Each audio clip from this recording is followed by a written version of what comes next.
Et aujourd'hui, on va finir l'histoire de Jésus qui guérit un homme paralysé. Et puis, il y a un très beau programme de lecture. Non, il faut rester jusqu'à la fin parce qu'il y aura Jésus qui choisit ses 12 disciples qui enseignent sur les béatitudes. Il y aura pas mal d'enseignements. L'amour envers les ennemis, ne pas juger. On est dans le défi lecture de la Bible de l'aurore au crépuscule. On lit la Bible de la Genèse à l'Apocalypse 10 minutes tous les jours. Donc, n'hésite pas à nous rejoindre. Merci Seigneur parce que tu es vivant, tu es souverain. Et je veux te dire merci pour la vie que tu nous donnes. Bénis tous ceux qui sont avec moi dans ce défi. Aide-nous à pouvoir continuer jusqu'au bout, à entendre ta voix, Seigneur. Et merci de nous aider à comprendre et mettre en pratique ce que nous allons lire aujourd'hui au nom de Jésus.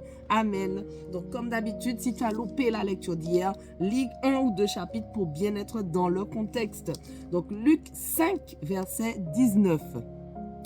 Comme ils n'avaient pas trouvé moyen de l'introduire à cause de la foule, ils montèrent sur le toit et par une ouverture, ils le descendirent sur sa civière au milieu de l'assemblée devant Jésus.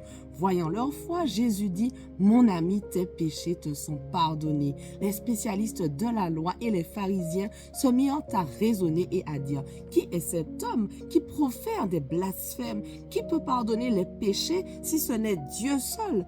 Jésus connaissait leurs pensées. Il prit la parole et leur dit, « Pourquoi raisonnez-vous ainsi dans vos cœurs? Qu'est-ce qui est le plus facile à dire?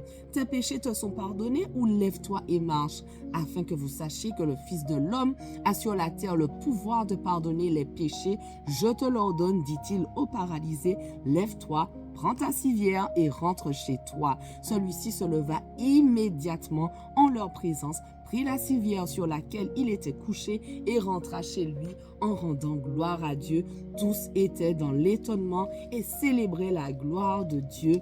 Remplis de crainte, ils disaient, « Nous avons vu aujourd'hui des choses extraordinaires. » Après cela, Jésus sortit et il vit un collecteur d'impôts du nom de Lévi assis au bureau des taxes. Il lui dit, « Suis-moi. » Et laissant tout, il se leva et le suivit. Lévi lui offrit un grand festin dans sa maison et beaucoup de collecteurs d'impôts et d'autres personnes étaient à table avec eux. Les pharisiens et leurs spécialistes de la loi murmurèrent et dirent à ses disciples, « Pourquoi mangez-vous et buvez-vous avec les collecteurs d'impôts et les pécheurs? » Jésus prit la parole et leur dit, « Ce ne sont pas les gens en bonne santé qui ont besoin de médecins, mais les malades. » Amen. Je ne suis pas venu appeler des justes, mais des pécheurs à changer d'attitude.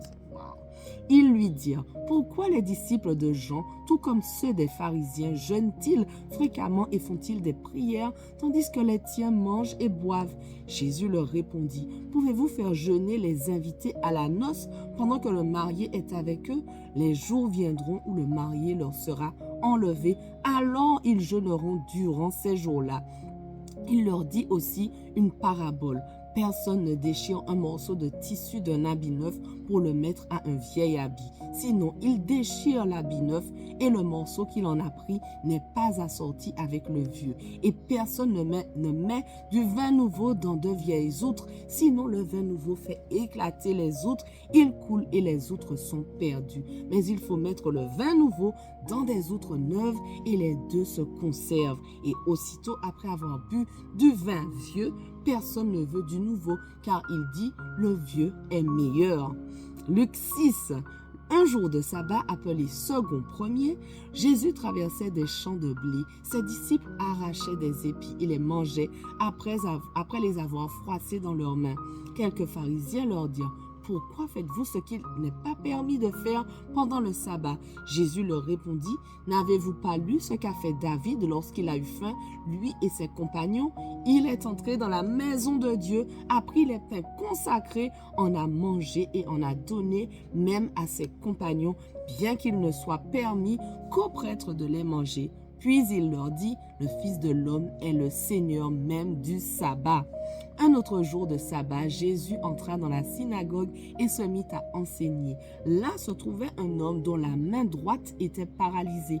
Les spécialistes de la loi et les pharisiens observaient Jésus pour voir s'il ferait une guérison une guérison le jour du sabbat afin d'avoir un motif pour l'accuser. Mais Jésus connaissait leurs pensées et il dit à l'homme qui avait la main paralysée, « Lève-toi et tiens-toi là au milieu. » Il se leva et se tint debout. Jésus leur dit, « Je vous demande s'il est permis le jour du sabbat de faire du bien ou de faire du mal, de sauver une personne ou de la tuer. » Alors il promena son regard sur eux tous et dit à l'homme, « Tends ta main. » Il le fit et sa main fut guérie. Elle fut saine comme l'autre. Ils furent remplis de fureur et se consultèrent pour savoir ce qu'ils feraient à Jésus.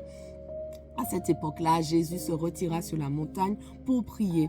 Il passa toute la nuit à prier Dieu. Quand le jour fut levé, il appela ses disciples et il en choisit parmi eux 12 auxquels il donna le nom d'apôtres. Simon, qu'il appela aussi Pierre, André, son frère, Jacques, Jean, Philippe, Barthélemy, Matthieu, Thomas, Jacques, fils d'Alphée, Simon appelé le Zélote, Jude, fils de Jacques, et Judas l'Iscariote, celui qui devint un traître.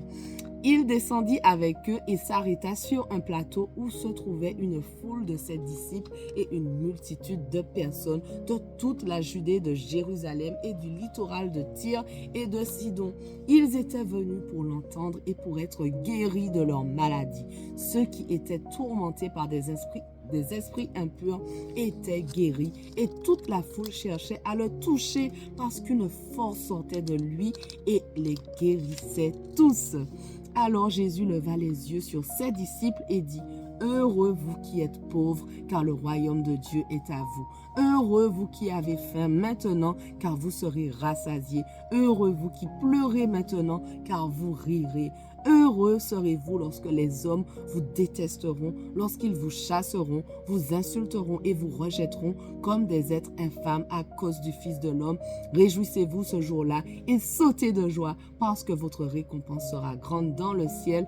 En effet, c'est de la même manière que leurs ancêtres traitaient les prophètes. Mais malheur à vous, riches, car vous avez votre consolation. Malheur à vous qui êtes comblés maintenant, car vous aurez faim. Malheur à vous qui riez maintenant, car vous serez dans le deuil et dans les larmes. Malheur lorsque tous les hommes diront du bien de vous, car c'est de la même manière que leurs ancêtres traitaient les prétendus prophètes. Mais je vous le dis, à vous qui m'écoutez, aimez vos ennemis, faites du bien à ceux qui vous détestent, bénissez ceux qui vous maudissent, priez pour ceux qui vous maltraitent. Si quelqu'un te frappe sur une joue, présente-lui aussi l'autre. Si quelqu'un prend ton manteau, ne l'empêche pas de prendre encore ta chemise. Donne à toute personne qui t'adresse une demande et ne réclame pas ton bien à celui qui s'en empare. Ce que vous voulez que les hommes fassent pour vous, faites-le vous aussi de même pour eux. Si vous aimez ceux qui vous aiment, quelle reconnaissance en avez-vous? En effet, les pécheurs aussi aiment ceux qui les aiment. Si vous faites du bien à ceux qui vous font du bien, quelle estime en avez-vous? En effet, les pécheurs aussi agissent de même. Et si vous prêtez à ceux dont vous espérez recevoir en retour, quel gré vous en sait-on?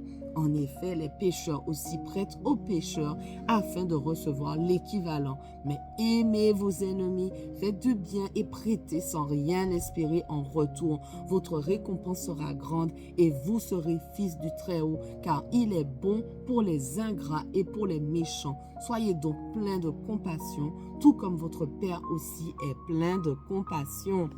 Ne jugez pas et vous ne serez pas jugés. Ne condamnez pas et vous ne serez pas condamnés. Pardonnez et vous serez pardonnés. Donnez et on vous donnera. On versera dans le pan de votre vêtement une bonne mesure, tassée, secouée et qui déborde, car on utilisera pour vous la même mesure que celle dont vous vous serez servis. Il leur dit aussi cette parabole. Un aveugle peut-il conduire un aveugle? Ne tomberont-ils pas tous deux dans un fossé? Le disciple n'est pas supérieur à son maître, mais tout disciple bien formé sera comme son maître. Pourquoi vois-tu la paille qui est dans l'œil de ton frère et ne remarques-tu pas la poutre qui est dans ton propre œil? Ou comment peux-tu dire à ton frère, « Frère, laisse-moi enlever la paille qui est dans ton œil, toi qui ne vois pas la la poutre qui est dans le tien. Hypocrite, enlève d'abord la poutre de ton œil et alors tu verras clair pour retirer la paille qui est dans l'œil de ton frère. Voilà, notre passage du jour touche déjà à sa fin, mais on continue dès demain. On ne lâche rien. Allez, sois béni.